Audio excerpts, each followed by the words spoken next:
let's talk about gravity in Dark Souls.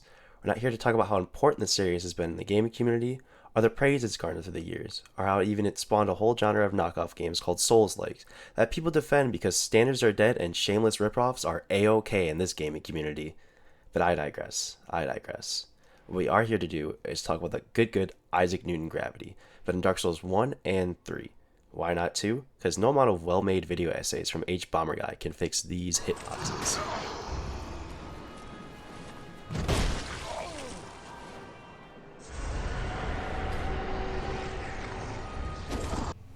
Enough clowning on Dark Souls 2. Let's take a look at these hollows in the Undead Burg of Dark Souls 1. They have really slow, wind-up attacks that you can just walk away from, or even just chill with the guys if you wanted to. Next, let's compare height. Based on this crude line I drew and a good guesstimate, you're around the same height, if not a bit taller than these hollows in Dark Souls 1. Now let's take a look at these hollows in Dark Souls 3.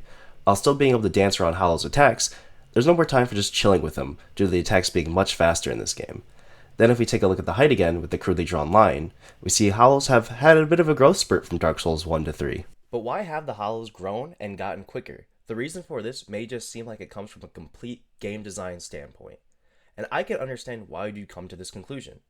FromSoft had to keep advancing the game's difficulty, and how to better do this than make the game faster and making enemies taller so they are more threatening, as well as giving them a further reach.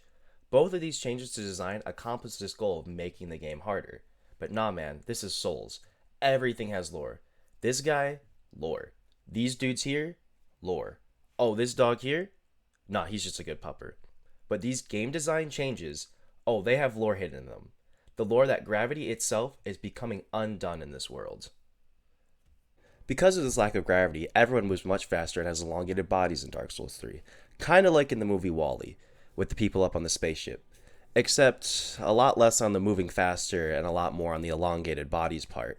But luckily in Dark Souls 3, you're there to give the hollows a workout. Come on guys, up the hill, let's go. Or like in real life, when astronauts go into space and then come back just a little bit taller. Might have to try this one out and finally achieve that coveted 512. While the player doesn't get to partake in the height advantages enemies received in Dark Souls 3, the player does get one boon from less gravity. This is shown in the change to the equip load system from Dark Souls 1 to 3. In Dark Souls 1, there was 3 running speeds you could have, based on the percentage of your equip load. That percentage also dictated how many frames your roll gave you, as well as how long that roll took to complete. While in Dark Souls 3, there is no effect to your speed, and as long as you are below 69.9%, haha sex number, you get the same 13 frames as the fast roll, allowing for a fast rolling smo. They knew what they were doing. This is a good game. Materials weighing less because of gravity not only affects the equipment load system, but also affects the buildings in-game. See how big all these buildings are. Look at how huge every building in Dark Souls 3 is. Now let's compare that to some buildings in Dark Souls 1.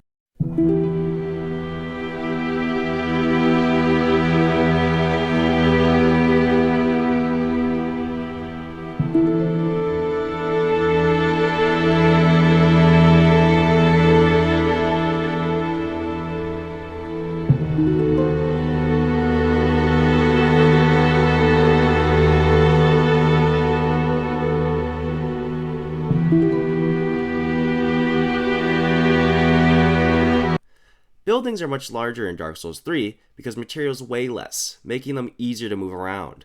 Then once you get these mass amounts of materials in one area, it's much easier to build these massive structures because they require less support to build due to less strain on them from gravity.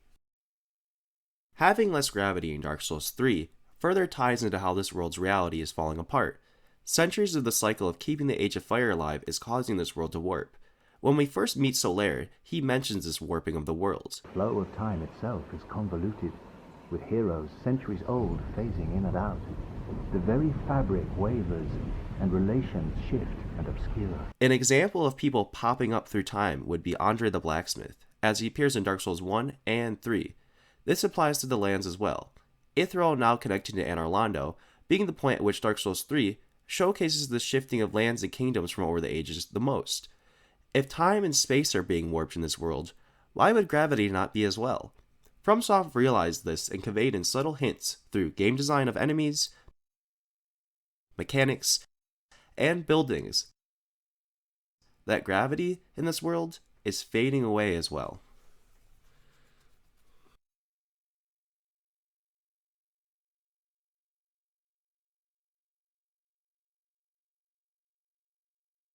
Hey, if you made it through the whole entire video, thank you very much.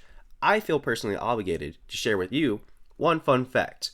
In Dark Souls 3, any location where you can pick up the item Alluring Skull is a place that allures you into danger. Now, if you want more fun facts at the end of videos, I would personally recommend following my Twitter, following my Instagram, and most importantly, subscribing to the channel.